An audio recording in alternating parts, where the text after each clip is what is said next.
My name is Muhammad Adnan. I'm providing the services related to the statistical data analysis on Upwork. Have 3 years experience in this field. Basically, IBM SPSS, a software for statistical data analysis in social sciences, includes sociology, psychology and other domains too. Here is the visual presentation of SPSS. This is the data file, and this is the variable file. I also put the links here so it will be easy for you to go through. It will help a lot for self-learning.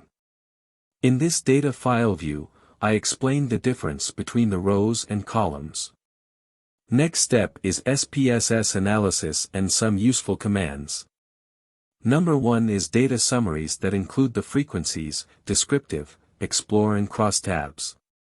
I'll put the explanation as well as the graphical representation of it. Next one is comparison of means.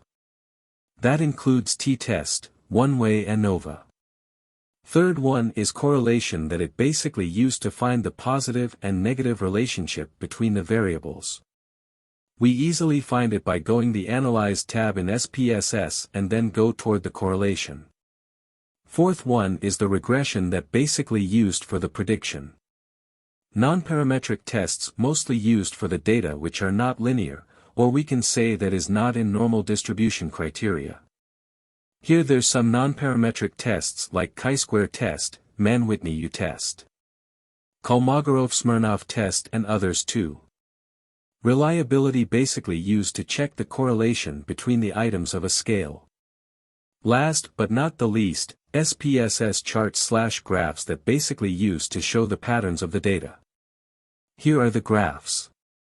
I think I explained very well about the IBM SPSS software, but if you need my services, you can easily come to my Upwork profile and then we will discuss further details. Thank you. Contact me for survey design, CV and resume writing, LinkedIn optimization and statistical data analysis, interpretation of results in report writing format.